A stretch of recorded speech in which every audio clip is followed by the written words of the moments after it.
loomed large, and in an instant the hunter and the hunted were face to face. In that heartbeat where time seemed to freeze, Alex Thompson stared into a predator's dark, unblinking eye, a primal and majestic creature that commanded fear and awe. The sleek and powerful great white shark, the undisputed sovereign of the depths, moved with a grace that belied its formidable strength. Alex felt a surge of panic as the shark circled closer, its intentions unclear. Every story he'd heard about shark encounters raced through his mind, each one scarier than the last. But amid the fear, a spark of fascination glimmered. Here in the shark's domain, he was an uninvited guest, witnessing the raw beauty of nature in its purest form. The shark, as if sensing Alex's fear, suddenly darted forward. In a split second, the world turned chaotic. The water around Alex churned violently as the shark's powerful jaws found his leg, pulling him with a force that seemed to drain the very breath from his lungs. Pain exploded through him, sharp and all-consuming, a bright burst of agony in the underwater twilight. Above the surface, Jack Marley and the Thompson family watched in horror as the water around where Alex had disappeared roiled ominously. Michael Thompson's heart clenched in terror for his son, while Sarah and Lily screamed for help, their voices carrying across the water. Jack sprang into action, his years of experience on the ocean guiding him as he commanded the boat closer to the attack site. Local fishermen, recognizing the signs of distress, converged on the scene, their ships cutting through the water urgently. In the water, Alex fought with every ounce of strength he possessed. The shark, perhaps surprised by its prey's resilience, released him. Clouds of red billowed around Alex, veiling the water in a curtain of crimson. His leg, though grievously injured, was still intact. Adrenaline coursed through him, dulling the pain and fueling his desperate swim toward the surface. Hands reached out, pulling him from the water's embrace and into the boat's safety. Jack and the fishermen worked together, their actions swift and efficient as they administered first aid, stemming the bleeding and wrapping Alex's leg in makeshift bandages. The return to shore was a blur of motion and emotion. Alex lay in the boat, his body racked with pain but alive, surrounded by his family's relieved and tearful embraces. Once a picture of tranquility, the beach was now a tableau of concern and activity as paramedics took over, rushing Alex to the nearest hospital. In the days that followed, the story of Alex Thompson's encounter with the shark and his dramatic rescue by local fishermen became a testament to the courage and community spirit of Blue Haven Island. The media descended upon the island, eager to recount the tale of survival and the indomitable will of a young man who faced one of the ocean's greatest predators and lived to tell the story. From his hospital bed, surrounded by his family, Alex grappled with the reality of his experience. The physical scars would heal, but the memory of that day would remain etched in his mind forever. Yet within him, something had shifted. Though terrifying, the encounter awakened a profound respect and fascination for the marine world and its inhabitants. He found himself more determined than ever to advocate for protecting sharks in the oceans, creatures not of malice but of beauty, and saw a figure in the water. Sensing the urgency, Alfie's mother accompanied Donald to the police station to report her missing son. Authorities swiftly initiated a search operation, but the timeline was blurred and details were hazy due to the alcohol-fueled haze of the previous night. Several search teams scoured the coastline with helicopters and other sonar instruments, hoping to locate Alfie. Days passed in agonizing uncertainty until tragically his lifeless body surfaced, transformed into the stage for an unscripted struggle between human survival and primal instinct. The great white shark, navigating the water with alarming agility, caught up and relentlessly attacked Marshall. Its massive jaw clamped onto Marshall's thigh, and the struggle intensified as the shark sought to pull him beneath the water's surface. The production crew, now on high alert, coordinated seamlessly with the emergency response team to ensure the safety of the attacked contestant. Swift actions were taken to repel the shark and extricate Marshall from its grip. The underwater struggle unfolded as the emergency team, armed with specialized equipment, intervened to fend off the great white shark and secure Marshall's release. After a tense and dangerous few moments, the emergency response team successfully thwarted the shark's advances, allowing Marshall to break free from its grip. Though shaken and undoubtedly bearing the physical and emotional scars of the encounter, Marshall was fortunate to escape the clutches of the great white shark. The immediate priority shifted to his medical care as the emergency team swiftly attended to his injuries. The incident served as a stark reminder of the inherent risks entailed in orchestrating intense competitions in the untamed environments of nature. As the reality show's production crew grappled with the aftermath, a profound reassessment of safety measures and risk protocols ensued. The incident prompted a thorough review of the chosen locations, the presence of marine life, and the comprehensive preparedness for unforeseen circumstances. The balance between thrilling entertainment and ensuring the well-being of contestants became a critical focal point in subsequent discussions.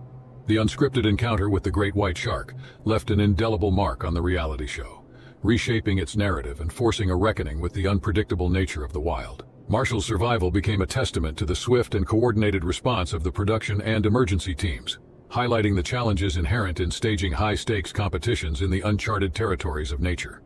News of the shocking shark attack, Australia's hidden gem, Driftwood Beach.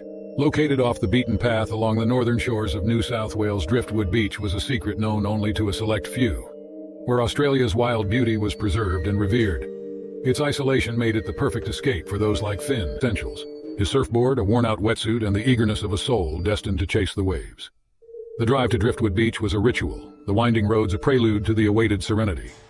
Upon arrival, the beach greeted him with its usual quiet splendor, the sounds of the waves a soothing welcome. The beach's name, Driftwood Beach, came from the countless pieces of wood that journeyed from distant forests to rest upon its shores. Each piece was a story, shark due to the size of Alfie's injury. The location of these wounds gives the media the edge as they narrate different stories. Some of them even projected that Robbins tried to fight his way out of the shark's grip, but it hardened the grip, which was evident in how deep the wound was. According to the news agency, the shark released its jaw a little, but it changed its attack to a more dangerous spot, and that seemed to extinguish Alfie's life. A give and take that only those who knew the sea could navigate. His last ride before the incident was a testament to his skill and connection to the water, a perfect ride that ended with him back at the shore, exhilarated and unknowing in the water, unaware that his love for the surf would be tested in a way he had never imagined. The tranquility of the morning was shattered in an instant. As Finn Harlow sat on his board, legs dangling in the cool water, a shadow loomed beneath him, swift and silent. Before he could react, the water erupted into chaos. The shark, a massive creature of muscle and instinct, struck with terrifying precision. Its target was clear, the unsuspecting surfer who had ventured into its path. Finn Harlow found himself in a fight for his life. The shark hit hard and fast, its body a shadow that became a terror in seconds. Finn, thrown into a sudden battle, relied on instinct. He punched, aiming for the shark's sensitive nose, and kicked, trying to make himself less of an easy target. The water around him churned with the struggle, a mix of fear, determination, and the will to survive. The shark, deterred by Finn's defense, circled back, eyeing him coldly. Realizing his punches were only a temporary fix, Finn made a split-second decision. He climbed back onto his board, paddling with all his strength, heading for the shore as fast as he could. The shore was his safety, the distance between him and the shark a rapidly closing gap. Finn's hopes lifted as he neared the beach when he saw figures moving along the shore. The locals, who had spotted the unusual commotion in the water, rushed towards the sea, ready to help. Among them were Jack, a seasoned fisherman, and Mia, a lifeguard off duty but never off guard. They grabbed spare surfboards, paddling out to meet Finn halfway, their actions swift and coordinated. The shark, perhaps sensing the increased opposition, hesitated. This moment of uncertainty allowed Finn and his unexpected rescuers to return to the beach, where more hands helped drag him out of the water and onto the sand. Finn's leg was severely injured, the marks of the shark's teeth deep and bleeding. Jack used his shirt to stem the bleeding, applying pressure with a steadiness that belied his racing heart. With her first aid training, Mia took over, bandaging the wound with a makeshift tourniquet from their limited supplies. The beach, once a place of solitude for Finn, became a scene of collective action. With no hesitation, the locals used their phones to call for emergency services, knowing that every second counted. While waiting for help, they kept Finn awake and talking, their words a mix of encouragement and bravery. The ambulance arrived, tearing through the quiet of Driftwood Beach with an urgency that matched the situation. The ride to the hospital was a blur of lights and sounds. It felt like just a place to surf. It reminded him of the day he had faced his deepest fears and come out alive, supported by the unexpected bravery of those around him. Finn knew he would return to the ocean, but with a new respect for its power and a deep gratitude for the community that had stood by him. The experience had bound him to Driftwood Beach and its people in ways. The sun painted the water with hues of orange and pink as she prepared to embark on the journey she had dreamed of for years, sailing around the world alone. Years of meticulous preparation had led her to this moment. Agatha had saved every penny, meticulously maintaining her boat, ensuring it was ready to face the unpredictable challenges of the open sea. Her satellite phone and radio were on board, tools for minimal communication with the outside world. Reserved scene events. The initial weeks were a dream. Agatha marveled at the beauty and diversity of the ocean. Dolphins danced alongside her boat, whales beached in the distance, and turtles gracefully glided through the water. Flying fish took flight as her boat cut through the waves. Occasionally, she encountered other solo sailors, sharing greetings and stories, creating a sense of camaraderie on the vast expanse. As she crossed the equator into the southern hemisphere, the weather became more unpredictable and harsher. Strong winds, high waves, and thunderstorms tested her skills. She adjusted her sails, steered her boat, and navigated through sleepless nights. Technical problems demanded her attention, from a broken mast to a torn sail and a leaking water tank. Yet Agatha remained determined, facing the challenges head-on. The Indian Ocean, notorious for its unpredictability, awaited her. She hoped for calmer waters, but reality proved harsh. Storms, rogue waves, and the constant threat of pirates became her new companions. Debris from previous storms cluttered her path, and she spent days navigating through treacherous conditions. Technical challenges persisted, each one a test of her resolve. One day, about 500 miles south of the coast of Sujatha, fate seemed set to test the sailor's steely resolve. As the boat was floating aimlessly in the middle of the ocean while Agatha was trying to fix a mechanical problem in the motor, a shadow darkened the water near the stern. Agatha's heart quickened as she realized the danger. It was an oceanic white-tip shark, one of the world's most aggressive and dangerous species. Being opportunistic feeders, oceanic white-tip sharks might have seen an opportunity for prey when the boat was floating aimlessly. In response to the impending danger, Agatha, her panic escalating, quickly retrieved a harpoon. Despite her efforts to ward off the shark by aiming and throwing the harpoon with all her strength, the elusive creature circled back for another attack. This time it bit into the rudder, tearing it off and leaving the boat crippled. The following attempts to fend off the shark turned into a gruesome struggle. The creature, faster and more agile, thwarted Agatha's efforts. It circled relentlessly, attacking the boat's hull. Each bite created a new puncture, water gushing into the vessel.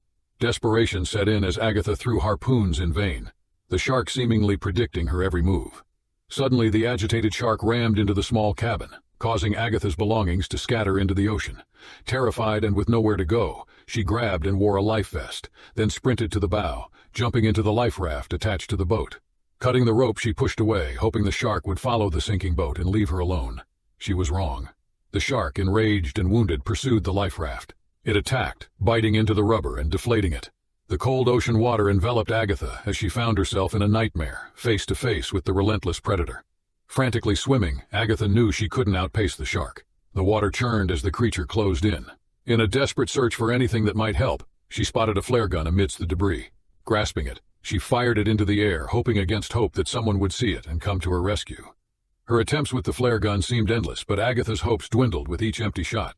Alone in the vast ocean, she faced the stark reality of her vulnerability. Then a sharp pain sliced through her leg. The shark had bitten her, tearing away flesh and bone. Blood painted the water red as Agatha's strength waned. She saw the shark returning for another brutal bite, seen her flare and rescued her from the water, her life hanging by a thread. The tanker crew provided first aid, contacted the Coast Guard, and arranged for a helicopter to airlift her to the hospital. They had saved her life, the untamed spirit of the ocean. On this particular day, September 5, 2012, the bay was abuzz with anticipation for the annual Sapphire Ocean Challenge, a long-distance swimming event that attracted athletes from around the globe. Among the participants were Ella Harrison, a seasoned open-water swimmer with the heart of a lioness, and her devoted coach, James "Jim" Bennett, a former champion swimmer himself. With her striking determination, Ella had been training for months, carving through the waters of Sapphire Bay with grace and power, her sights set on completing the challenge and emerging victorious. While a paradise for surfers and swimmers, Sapphire Bay was known for its diverse marine inhabitants, including the majestic yet formidable sharks patrolling the deeper waters. These creatures, apex predators of their realm, were respected and feared. The locals had coexisted with these sea giants for generations, understanding the delicate balance between admiration and caution. The morning of the event, the air was excited through the morning calm. Swimmers plunged into the cool embrace of the ocean, their bodies rhythmically moving through the waves, a beautiful display of human endurance in the quest for triumph. With her powerful strokes, Ella quickly found her rhythm, her body in perfect harmony with the sea. As the swimmers ventured further from shore, the crystalline blue of the shallows gave way to the deeper, darker blues of the open ocean. Here, in the vastness of the waters, the reality of their challenge truly set in. Ella, undeterred, pressed on, her eyes fixed on the distant buoy that marked the halfway point. But nature had its script, one that no human could predict or control. Without warning, the serene scene was shattered by a sudden, terrifying encounter. A shark, drawn by the commotion in its domain, launched an attack, its sights set on Ella.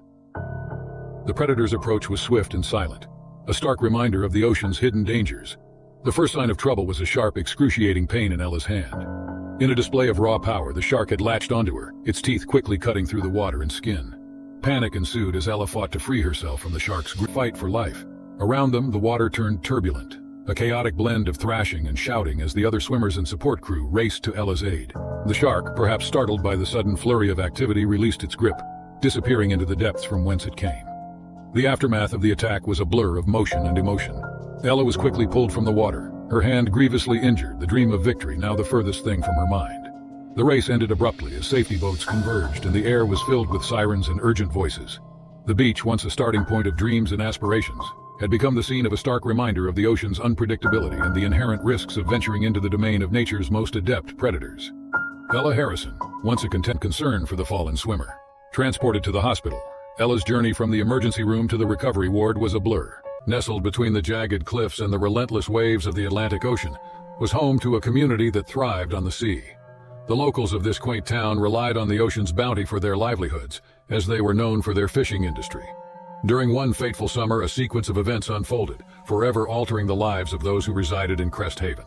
An incident occurred during the summer of 1965, a year indelibly imprinted in the recollections of the townspeople of Crest, creating the perfect stage for an unforeseen turn of events.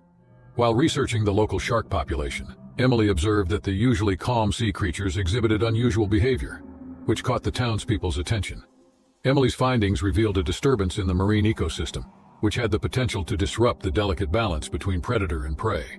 Tensions rose, causing the once thriving fishing industry to grind to a halt, and the situation took an unexpected turn when the curious shark, perhaps misjudging its size, attempted to investigate the cage more closely. A part of its head slipped through the bars, breaking the perceived boundary between the tourists and the ocean's most feared creature. Panic tinged the initial excitement as the tourists grappled with the reality of sharing a confined space with a living embodiment of primal power. Inside the cage, claustrophobia set in as the tourists, now acutely aware of the precarious situation, recoiled from the encroaching shark. The confined space, once a vantage point for safe observation, became a crucible of fear and adrenaline. Undeterred by the bars restricting its movement, the shark tried to explore the interior. Terrified struggles echoed through the water as the tourists scrambled to the corners of the one evening to collect more data. Little did they know that this expedition would lead them to the heart of the mystery and plunge them into a dangerous situation. As Emily was maneuvering their small research vessel through the murky depths, a sudden jolt occurred, causing her to be sent overboard and plunge into the cold embrace of the Atlantic into a shark tank. Jack, filled with panic, fell after her, and as he did, he made a shocking discovery. They were not alone in that moment of unimaginable terror. A massive great white shark was circling them, and its presence was sending shivers down their spines. Emily was struggling to stay afloat while the shark grew increasingly curious rather than aggressive. To their surprise, they witnessed the predator exhibiting an uncanny intelligence, as if an unknown force was driving it. Emily and Jack had no choice but to face the shark head-on. They embarked on a journey that tested their courage and unraveled the wonders lurking beneath the ocean's surface. Emily and Jack embarked on a thrilling journey as they encountered the massive shark multiple times. These encounters led them to the discovery of a hidden underwater coral system, a realm that had remained untouched by human eyes until that moment. Here, the trustworthy source of the disturbance was revealed as a network of tunnels from the shark tank ecosystem. As they continued to delve deeper into the depths, they uncovered the different species of sharks, making sure not to get close to them. In the depths of the ocean, one could behold a mesmerizing sight, the peace that the species held unless they were provoked. These beautiful species depicted a profound symbiotic relationship that once existed between humans and sharks, a delicate harmony that had unfortunately been disrupted by the interference of modern times. Emily discovered a legendary creature that was believed to protect the vastness of the ocean. Human activity has disturbed the guardian, who took the form of the magnificent great white shark. The aim of this message was not to cause harm, but rather to convey a warning. It served as a plea for humans to reconsider the impact they had on the delicate ecosystem.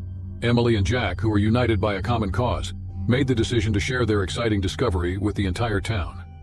While navigating the complexities of convincing the skeptical community, they were simultaneously facing personal challenges that were putting the strength of their friendship to the test. As the town was divided between those who believed cooperative sharks started displaying signs, Haven was hanging in the balance, and the resolution lay in understanding the bond between humans. May 13th, 2023. It was a day bathed in the shimmering hues of the ocean. The coastal winds told tales of adventure, and they were beckoning surfers to dance on the wave. Life to the city of Elliston was among the individuals present. To anyone's great surprise, he had no idea that this particular day would forever be etched into the annals of tragedy. Children's joyous laughter and the resonant calls of seagulls harmonized with the salty breeze wafting through the air. A dozen surfers formed a group, embracing the serene expanse, their boards slicing through the waves as they glided along. A sanctuary from the rigors of teaching math, science and physical education at Elliston Area School. A spectre emerged from the bottomless depths of the ocean, and it was the menacing silhouette of a great white shark. This shattered the peace that had been there. During the chaos that broke out, the surfers were over. He said, Simon's unwavering commitment to the well-being of others is demonstrated by the fact that he urged his fellow surfers to safety when he found out that the the danger was getting closer. Jaden Miller, who was one of the witnesses, recounted the catastrophic event that took place. The force of nature caused Simon to be thrown off his board, and he ultimately disappeared into the depths of the water. Simon's board stood upright, a solemn monument marking the location where he was last seen. It was a silent proof of the chaos that ensued, and at that moment, a collective gasp echoed throughout the area. "He was gone," Jaden recalled, his voice shaking as he spoke again. "We saw the shark just thrashing around out the back. The sharks let go and came back and got him for a third time." As the great white shark continued its relentless attack, the community was shaken. These pieces included a fragment of his wetsuit and remnants of his surfboard, which served as an eerie USA. It was September 23, 2005, a day that promised excitement and high adrenaline as the annual Emerald Jet Ski Grand Prix was about to commence. Competitors from across the nation had gathered, their spirits buoyed by the competition and the beauty of the cove known for its clear waters for racers and tourists alike. Emerald Cove was also home to a diverse ecosystem, including several species of sharks. Fishermen and divers often saw these majestic predators in the deeper channels, away from the bustling beaches and racing zones. The locals respected these creatures, understanding their role in the ocean's hierarchy as essential to maintain a mix of cheers and music. Sam, focused and poised, gave her jet ski one last check, a ritual that grounded her amidst the chaos. Her family, always her staunchest supporters, waved from the stands, their faces alight with pride. The race commenced with the roar of engines, slicing through the silence of the cove as racers took off, their jet skis leaping over the waves.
Brighter than the pain. Then, as suddenly as it had begun, the attack ceased. The shark, perhaps dissuaded by Sam's resilience, disappeared into the depths of the cove. Far from deterring them, the notorious reputation only fueled the group's sense of adventure and heightened the anticipation for the upcoming weekend. Preparation for the getaway involved packing their surfboards and swimming gear, ready to make the most of their beachfront retreat. As they eagerly embarked on their journey, the prospect of sun, sand, and the wild waves of Breakwater Beach filled them with excitement. Upon arrival, the trio promptly secured a reservation at a cozy beachside cottage. Their goal was clear: to soak in every moment of their well-deserved vacation, cherish the time away from us. And the moon cast its radiant glow on the beach. Amidst the relaxed atmosphere, Jennifer, fueled by a combination of alcohol and boldness, expressed her desire to surf dragging her surfboard along, eager to experience the thrill of surfing beneath the beautiful moonlit night.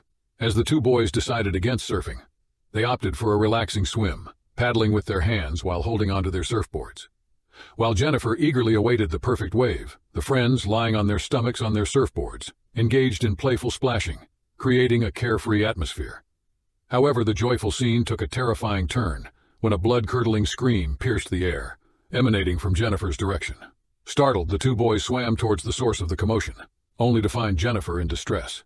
Beneath the dark waters, a harrowing encounter unfolded as a formidable 10-foot-long great white shark attacked Jennifer. Its powerful jaws clamped down on her calf, and despite her attempts to defend herself with kicks, Jennifer's injuries worsened as her wounds grated against the shark's razor-sharp teeth. In a desperate attempt to help, Chris sprang into action, thrashing in the water to scare the shark away. Despite his valiant efforts, the creature became more agitated, violently shaking its head and dragging Jennifer along with each powerful movement. Jennifer's screams echoed in the inky sea. Her only lifeline was the surfboard that kept her afloat. The once carefree day at the beach had turned into a fight for survival, as the friends grappled with the reality of a predator lurking beneath the waves. The relentless assault of the shark's powerful jaws left Jennifer in agony, feeling her flesh being torn apart with each crushing bite. The pressure of the shark's bite on her legs was excruciating, its teeth sinking deeper by the second. The once clear water now carried the sickly scent of blood, signaling the severity of Jennifer's injuries. As the shark continued its relentless assault, attempting to drag Jennifer deeper into the water, her skin and flesh were torn, leaving her legs severely mangled. Overcoming initial shock, Tommy joined the fray, thrashing and kicking at the immense beast. Holding Jennifer's hand to prevent her from letting go of the surfboard, Chris joined the fight. They couldn't see the size or nature of the monster they were up against, but they fought for their lives with a desperation born of terror. Despite their efforts, the frenzied shark refused to release its grip. Then, in a sickening crunch and snap, Jennifer suddenly felt no more tugging on her leg.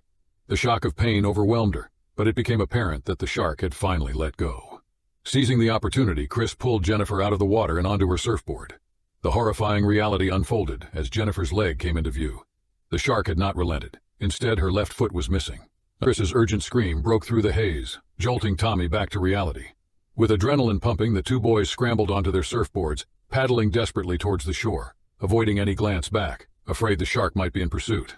Reaching the safety of the shore, Chris urgently directed Tommy to call 911 while both boys' laughter and joy had transformed into a life-altering event. Yet the bond of friendship had proven strongest in the picturesque coastal city of Eldor Bay. The salty breeze danced through the air, and the rhythmic sounds of waves caressed the shores. Marine enthusiasts and casual visitors alike found this sprawling facility, with its futuristic architecture and cutting-edge exhibits, to be a haven. In 1989, technology and innovation came together to create an unmatched experience for those excited to discover the marvels of the deep blue. Amelia Reynolds, a passionate marine biologist with a penchant for adventure, dedicated her life to unraveling the secrets of the ocean's inhabitants. She had traveled from the coral reefs of the Great Barrier Shoal to the icy depths of the Antarctic, but it was and genuine love for the creatures she studied. She had no idea that her life would change dramatically on what seemed like an ordinary day. Visitors gathered around the massive shark tank, eagerly anticipating the scheduled feeding session as the sun hung high in the cloudless sky. A diverse crowd of families, tourists, and marine enthusiasts watched in awe as the aquatic predators circled beneath the crystal-clear water.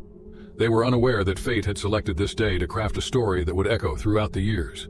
Amelia, wearing her aqua-blue uniform, prepared to ensure the sharks received their daily nourishment as the clock ticked closer to feeding time. She stood on the platform, holding a bucket of fish in her hand, ready to start the feeding ritual, and the atmosphere was filled with excitement.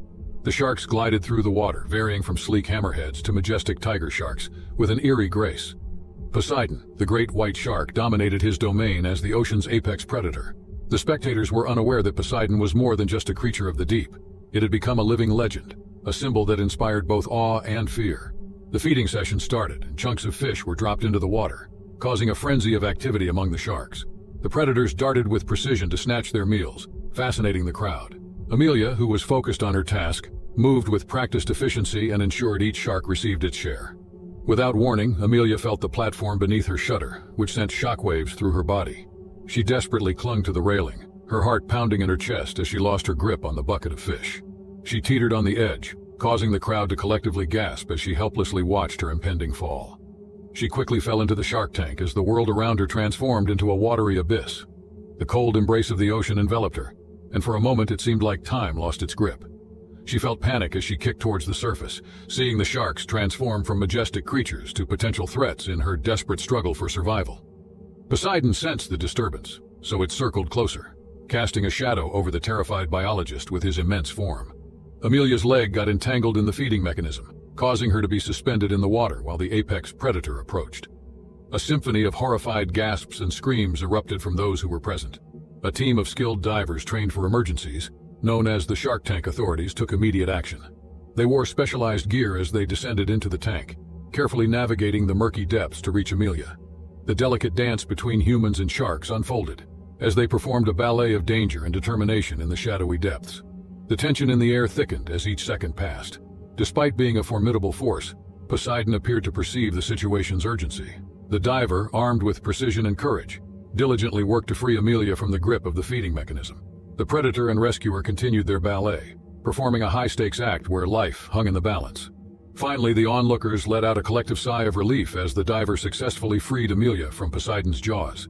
They brought the injured biologist, bleeding and shaken, to the surface, on returning to her work at the shark tank.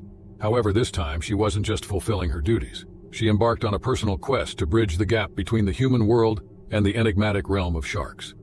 Amelia spent months immersing herself in extensive research on shark behavior. She worked with experts from within and outside Aquatic Haven to solve the wonders of Poseidon's actions on that fateful day. The incident catalyzed groundbreaking research on shark psychology, which challenged preconceived notions about these apex predators. The story, which had become a saga surpassing the limits of a simple survival tale, developed into an exploration of resilience, understanding, and the intricate connections that linked living beings. The immediate danger of the Shark Tank incident was replaced by a deeper narrative that examined the delicate balance between human curiosity and the untamed beauty of the ocean's inhabitants. Poseidon unexpectedly took Amelia's interactions in a different direction. She approached the tank with a tempered curiosity, as people now viewed the once feared predator through a lens of understanding. The two seemed to have developed an unspoken understanding, silently acknowledging the space they shared. The public's imagination remained